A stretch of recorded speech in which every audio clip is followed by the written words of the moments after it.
Good afternoon guys. So ayan guys, nagka-crave na naman ako ng isda. Gusto ko kumain ng tilapia.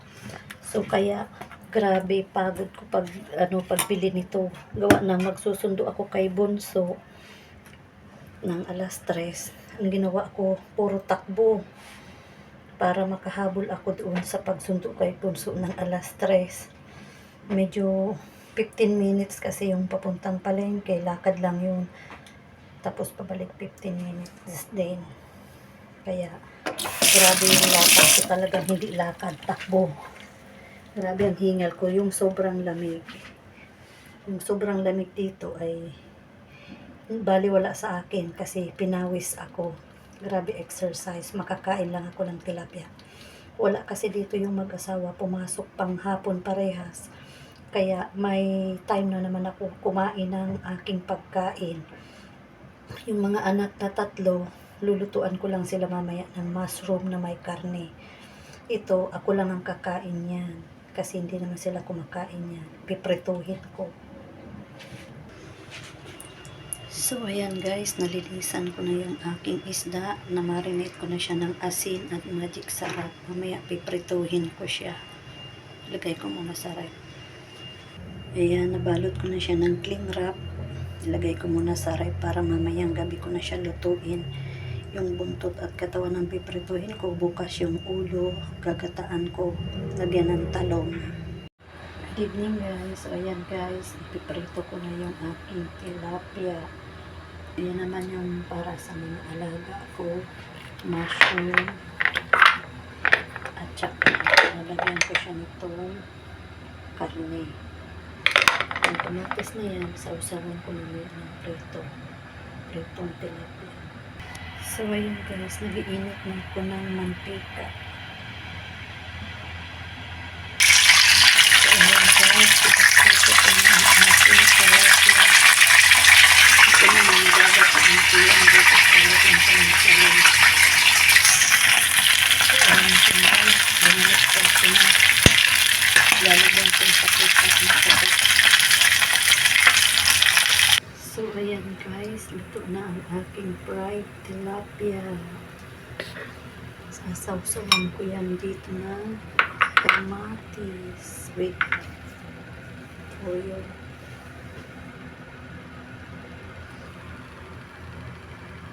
So, ayan guys, after kong maluto yung aking ulam na tilapia, pagluluto ko naman yung 3 anak ni Amo ng karne at saka mushroom. Lalagyan ko siya ng oyster sauce.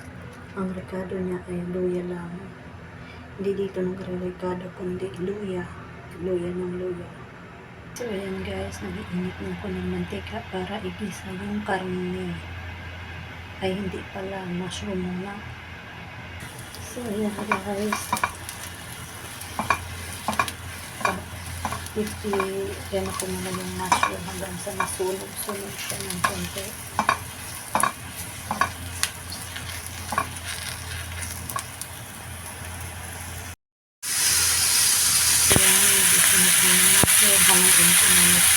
So ayan guys, sinalin ko muna siya sa plato kasi gigisa ko yung luya at karne. So ayan guys, yun yung luya. Nalagay ko naman yung karne.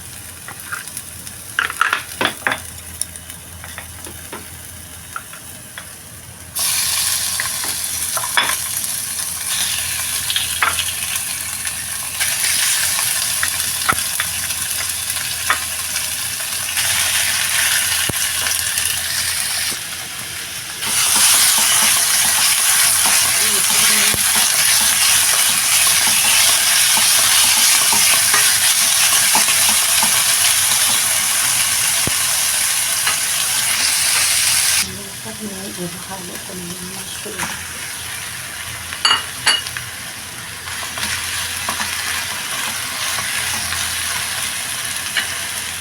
Tapos ilalagay ko ito ng oyster sauce. Para sa yan lang ito.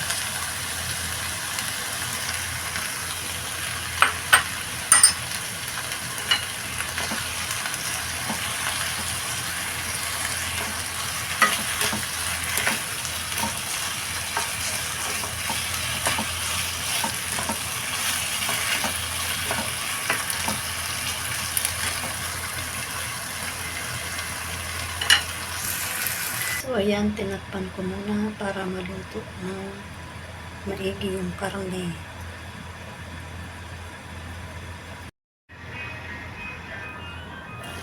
So ayan guys, natulog na ang mushroom at karne.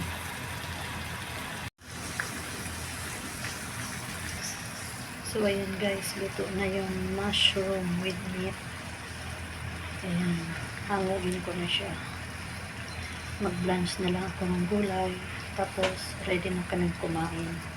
So, ayan guys, nasandok ko na ang mushroom with sliced meat.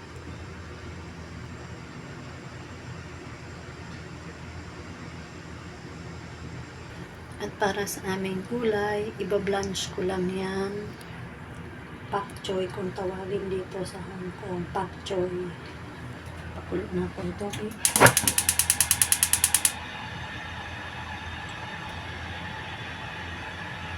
Iba-blanch lang yan. Blanch. Ayaw nila ng gisa.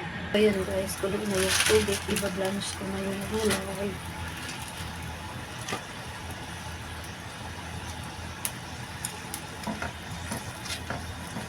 Half cook lang yan. Tapos, yan na rin.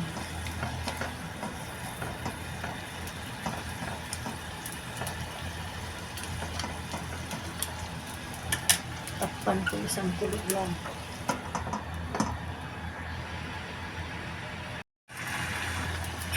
So, ayan, tumutulo siya guys. Halo-haloin ko lang. Tapos, okay na yan.